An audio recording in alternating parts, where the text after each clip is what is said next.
돌고 돌아 또 장동, 검찰의 가스라이팅 시도는 실패할 것입니다. 설 연휴를 앞두고 대장동 관련 기사가 쏟아졌습니다. 검찰의 공소장을 바탕으로 작성된 이 기사들은 제목만 보면 마치 이재명 대표가 부정한 일에 연루된 것처럼 보입니다. 그러나 검찰 공소장 어디에도 그렇게 단정할 만한 내용은 전혀 적시되어 있지 않습니다.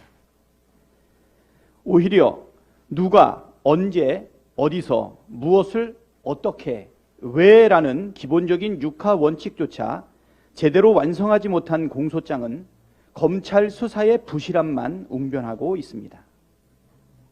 검찰의 돌려막기 수사도 정점을 찍고 있습니다. 대장동에서 성남FC로 다시 실체도 없는 변호사비 대납 의혹을 말하더니 돌고 돌아 또 장동입니다. 1년 넘게 100명도 넘는 수사 인력이 달라붙어서 수사했는데 아무것도 나오는 게 없다면 상식적으로 결론은 둘 중 하나입니다. 검찰이 정말 무능하거나 이재명 대표가 결백하다는 뜻 아니겠습니까?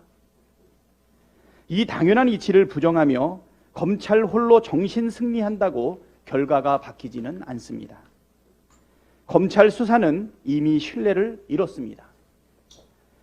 언론과 국민을 상대로 한 가스라이팅 시도는 결국 실패할 것입니다.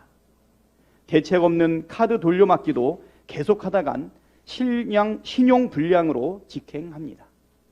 윤석열 정권의 검찰은 74년 검찰 역사에서 길이길이 흑역사로 기억될 것입니다. 벼랑 끝에 몰린 민생, 정부의 적극 대응을 촉구합니다. 설 연휴에 만난 시민들께서는 한결같이 민생과 경제가 어렵다고 토로하셨습니다. 금리와 물가는 가파르게 올랐는데 실질 임금은 줄어들어 지갑이 얄팍해졌습니다. 여기에 가스요금, 전기요금, 대중교통요금 등 공공요금이 줄줄이 인상되니 압박이 2배, 3배 커졌습니다. 어떻게 먹고 살아야 하나 한숨만 나오는데 설상가상으로 올해 기업들의 경제 전망도 매우 어렵습니다. 정부가 예상한 1%대 성장도 힘들다는 얘기가 나오고 있습니다.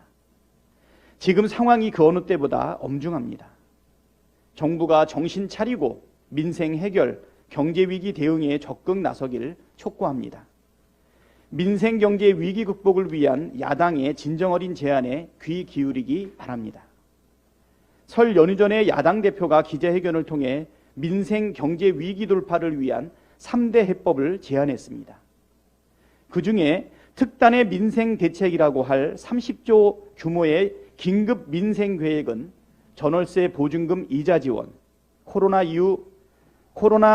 위기 이후 폭증한 부채 문제의 해결, 핀셋 물가 지원금, 지역화폐 예산 증액 등 고금리 고물가로 고통받고 있는 서민들을 위한 시급한 과제들입니다.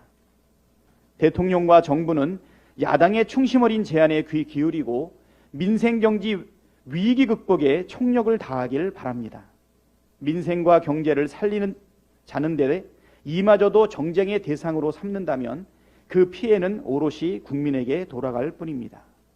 민생 경제를 책임질 자신도 없고 살릴 능력도 없다면 차라리 정권을 반납하십시오. 그게 국민을 위한 길입니다. 이상입니다.